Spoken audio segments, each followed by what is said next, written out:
Dear Kuya Poy, ako po si Clarice, 27 years old mula dito sa Maragondon, Cavite. Ang totoo po niyan ay may gusto sana akong sabihin sa bagong jowa ng ex-boyfriend kong si Ben John.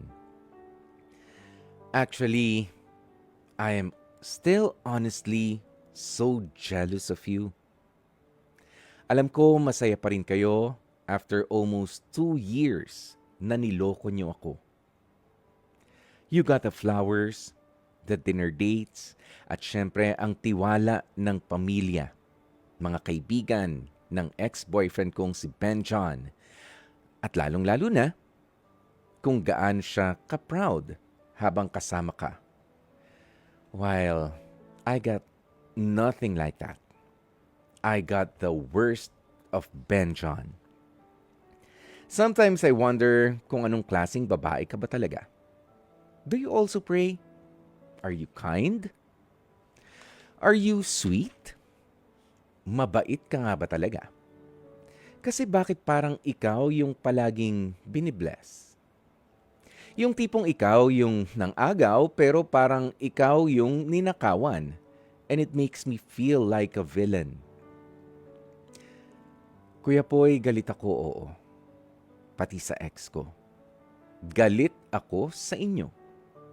But seeing you get the best of him, the best of Ben John, yung ideal na gusto ko siyang maging, hindi yun mangyari. That's why ganito ang nararamdaman kong selos hanggang sa mga pagkakataon na ito. Sometimes I'd like to take credit that I was the one who made him like that. I supported Ben John nung walang-wala pa siya. But the reality is, he was never like that to me. Hindi rin naman ako maldita and I believe I gave my best. But okay, I know you're prettier, sexier, mas maputi, at alam kong ikaw talaga ang gusto ng ex ko. Oo na malinaw, inggit na inggit pa rin ako sa'yo. You know what? Boyfriend ko yan eh. Pero sana naman, huwag mong hayaang mangyari sa'yo ang ginawang panloloko sa akin ng dati kong pinakamamahal na boyfriend. Pasensya ka na Kuya Poy sa sulat na ginawa ko para sa babaeng pinili at ipinalit sa akin ng ex-jowa ko. Nagawa ko lamang ito dahil wala na akong iba pang paraan para maisalin ang tindi ng nararamdaman ko sa mga oras na ito. More power pa sa inyong programang Heart to Heart. Marami pong salamat.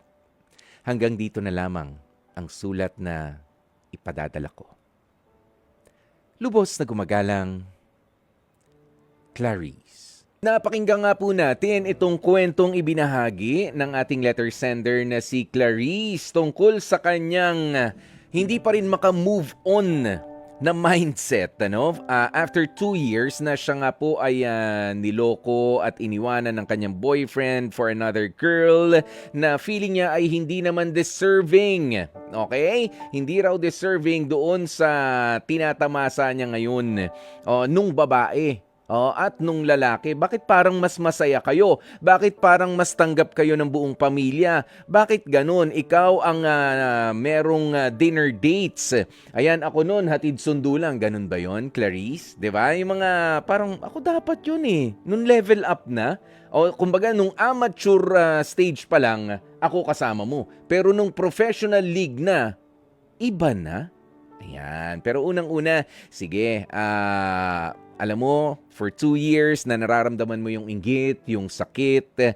Let me tell you this, Clarice, valid yung nararamdaman mo. Yes, valid yan na masaktan ka pa rin after 2 years. Ayan, dahil masakit naman talaga yun nangyari, na ikaw ay inagawan, ikaw ay niloko. Pero, kaya yan masakit dahil totoo ka namang nagmahal kay Ben John. Okay? Ganyan yan. Pero hindi ka na dapat mag-settle pa ngayon at hindi mo na dapat pang bigyan ng space sa iyong puso at sa iyong isipan na bakit ganun? Siya pa rin yung Disney princess at ako para pang kontrabida doon sa Disney princess na yun. Stop comparing yourself. Oo, wala na kayo doon sa wala na doon sa pagkakataon na pwede mo pang ikumpara yung sarili mo. Ex ka na. Ganun na lang talaga yun. Oo, pero wag mong iisipin na sila ay, alam mo, masama yung masama yung nag-iisip ng masama para sa kapwa. Unang-una, ayan, kung nag-iisip ka na bakit ganun, na inagawa na nga ako, niloko na nga nila ako, pero bakit parang ansaya-saya pa nila, hindi ba dapat mas deserve nila ang makarma? Ayan, hayaan mo na. Trabaho na nung karma yun. Pero itong nangyayari sa kanila ngayon, kaya mukhang ikaw ang kinakarma ay dahil sa kanila ka pa rin nakatingin. Doon pa rin sa love story na ino-offer ni Ben John na hindi na ikaw yung kasama. Tanggapin mo na ang katotohanan. Okay? Alam mo, sa totoo lang, Clarice, para doon sa girlfriend ni Ben John, sa kung sino o anuman talaga siya, papaano ba ang pagtanggap sa kanya ng pamilya, ng mga kaibigan nitong si Ben John, at kung anuman yung mga ginagawang espesyal ni Ben John na never niyang ginawa sa'yo, sabi mo, wala na sa control mo yun eh. It's really out of your control and it's really none of your business anymore.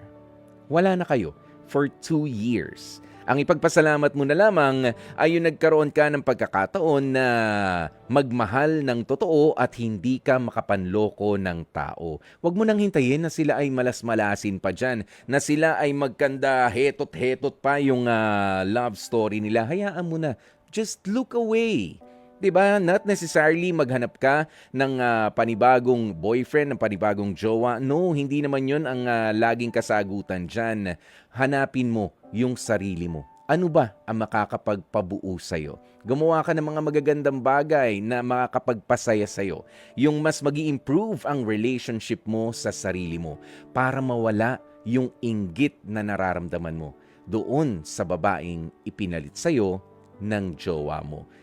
Kung medyo malayo ka sa pamilya ngayon, mas maging close ka sa mga pamilya mo, sa kapatid mo, sa mga magulang mo, o kaya naman mag-join ka sa mga groups na pwedeng mag-serve sa mga tao, makakapagpasaya. Doon ka kumuha ng purpose mo. Ng panibagong purpose mo. Not necessarily panibagong jowa na mas makakahigit kay Ben John. Dahil hindi ka mahihirapan yan. Dahil mas madaling ibenta ang sarili, mas madaling i-offer ang pagmamahal na meron ka kung alam mo na puro at buo naman ang damdamin mo. At wala ka nang nililingon pa sa nakaraan na mapait pa rin sa iyong panlasa. At dyan na nga po natin tatapusin ang ating Dear Kuya Poy,